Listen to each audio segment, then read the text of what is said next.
मंत्री जी भरण पोषण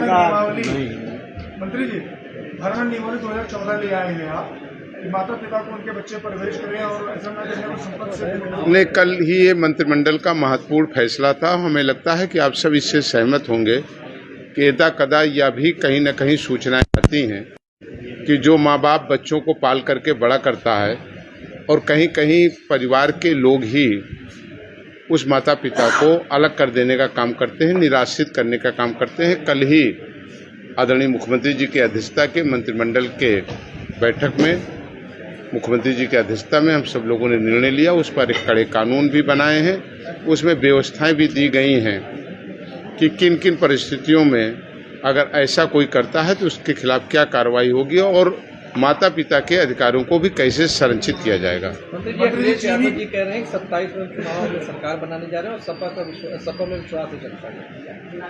नहीं, बिल्कुल कहना चाहिए। देश में सपने देखने का अधिकार सबको होना चाहिए, डेमोक्रेसी का पार्ट है ये। मैं सबको कहता हूँ कि सपने देखें, लेकिन सपने होने चाहिए गरीब, कमज़ोर, नौजवान, किसान, नौजवान, अन्नदाताओं के हितों के लिए। शायद लोगों ने ये सपने देखे भी होते और इसको पूरा भी किया होता जब सत्ता में थे, तो सत्ता से बाहर न होते। अगर सत्ता से बाहर हैं तो इसका मतलब कि उन्होंने जो बातें अभी कही हैं, ये बातें उन्होंने सत्ता में रहते हुए नहीं किया। चीनी और प्याज दोनों महंगा हो रहा है। सरकार इस पर लगातार नजर रखे हुए है। जहां कहीं पे भी जमाखोरी कर रहे हैं, कहीं लोगों ने आर्टिफिशियल भी इसको बनाने का प्रयास किया, उसको सरकार नियंत्रण कर रही है। जमाखोरों के खिलाफ कड़ी कार्रवाई की जा रही है। 200 से अधिक लोगों के खिलाफ कार्रवाई की गई है और सरकार इस पर पूरी नजर बनाए हुए है कि आम आदमी और गरीब आदमी को कहीं पर इससे कोई दिक्कत ना आने पाए। बहुत बहुत धन्यवाद। मंत्री जी, पीडीए का पिछड़ा था, अब पीछे पंडित हो गए। सवाल ये है कि पता नहीं, हम तो बहुत असमंजस में।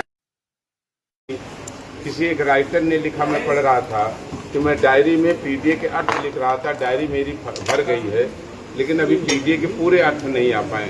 तो आपकी दुकान है, आप जो बेचना चाहें आप बेचिए, जो न बेचना चाहे आप मत बेचिए। बहुत जल्द नियंत्रण होगा, आप विश्वास रखिए। कोई इसकी हम आपको घंटे मिनट में नहीं दे सकते, लेकिन सरकार इस पर पूरी ताकत से लगी हुई है। पूरी ताकत से परिणाम आपको दिखाई देंगे और सरकार कहीं पर भी अपने उत्तर प्रदेश की जनता को, देश की जनता को इस पर कहीं कोई मंत्री जी अखिलेश जी ने पवन पांडे को टिकट देकर ब्राह्मण हितैषी होने का स्वांग रचा है। क्या जो है, क्या कहना चाहते हैं इस पर? नहीं, ये तो अगर प्रश्न आप समाजवादी पार्टी के लोगों से पूछें, मैं बड़े आदर के साथ आपसे कहना चाहता हूँ कि समाजवादी पार्टी पहले अपना स्टैंड क्लियर करे कि 1 महीने पहले उसी समाजवादी पार्टी का अधिकृत बयान है कि ब्राह्मण से भली वेश्या, और इसको देश और दुनिया के सारे चैनलों ने, प्रतिष्ठित चैनलों ने, सोशल मीडिया में, यूट्यूबर ने, आप सब ने चलाया। क्या समाजवादी पार्टी ने इसका खंडन किया? उनके राष्ट्रीय प्रवक्ता ने और राष्ट्रीय महासचिव ने इस बयान को दिया।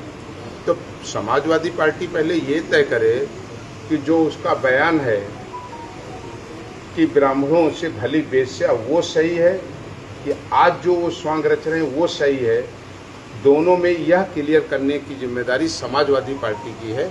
समाजवादी पार्टी को ये क्लियर करना चाहिए। आज एक